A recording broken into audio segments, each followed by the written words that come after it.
কাউসার পরে হাতের বৃদ্ধাঙ্গুলে ফু দিলে যে কেউ আপনার বাধ্য হয়ে যাবে। এটা পবিত্র কোরআনুল কারীমের একটি সূরা। পবিত্র কোরআনুল কারীমের ভিতরে ছোট্ট একটি সূরা হচ্ছে সূরাতুল কাউসার। অনেক সময় আমাদের স্বামী আমাদের কথা শুনে না। অনেক সময় কিছু মায়েরা কিছু বোনেরা আমাদেরকে ফোন দিয়ে থাকেন, হুজুর আমার স্বামী পরকীয়ায় লিপ্ত হয়েছে, আমার স্বামী বিভিন্ন মেয়েদের সাথে কথা বলে থাকে। অনেক সময় প্রবাসী ভাইরা আছেন, তারা বলেন আমার স্ত্রী আমার কথা শুনে না, আমার স্ত্রী আমার টাকা নিয়ে ফুর্তি করে অন্যদের ছেলেদের সাথে কথা বলে, কিন্তু সে আমার কোনো কথা শুনে না। এই বিভিন্নভাবে যদি তারা অন্যভাবে চলে যায়, তাহলে স্ত্রীকে বাধ্য করার জন্য অথবা স্বামীকে বাধ্য করার জন্য এই চমৎকার একটি আমল যদি আপনি করতে পারেন, আমি আপনাদেরকে জানিয়ে দিব এই নিয়মটা কিভাবে করবেন। আবার অনেক সময় সন্তান কথা শুনে না, অফিসের বস শুধু আপনার উপর অত্যাচার করে, জুলুম করে, নির্যাতন করে, যার কারণে আপনি কঠিন বিপদের ভিতরে পড়ে আছেন। যদি আপনি এই আমলটা করতে পারেন, অবশ্যই আল্লাহ তাআলার পক্ষ থেকে সুন্দর একটা ফলাফল আসবে। 21 দিন এই আমলটা করবেন। আমলটি করবেন কিভাবে আমি আপনাদেরকে ভালো করে বলে দিচ্ছি। প্রথমে আপনি ওযু করবেন, পবিত্র অবস্থায় থাকবেন, অবশ্যই পবিত্র থাকতে হবে।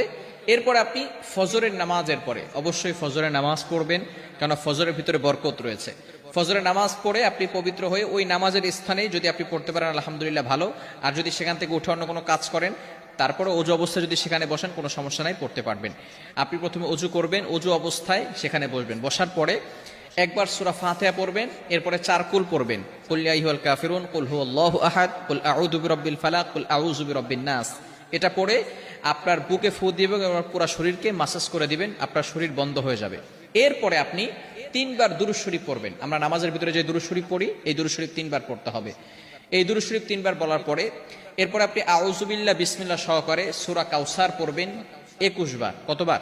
সূরা কাউসার 21 বার পড়তে হবে আউযু বিল্লাহ বিসমিল্লাহ সহকারে। 21 বার পড়ার পরে আপনার এই বৃদ্ধাঙ্গুলটা এই যেখানে আমরা করগুনি এষ্টিবদ্ধ করবেন। এরপরে আপনি সূরা কাউসার 21 বার পড়ার পরে সেখানে ফু দিবেন। ফু দেওয়ার পরে যাকে আপনি বাধ্য করতে চাচ্ছেন হালাল ভাবে, অবশ্যই হালাল ভাবে হতে হবে, হারাম ভাবে করলে কিন্তু হবে না, অবশ্যই হালাল হতে হবে।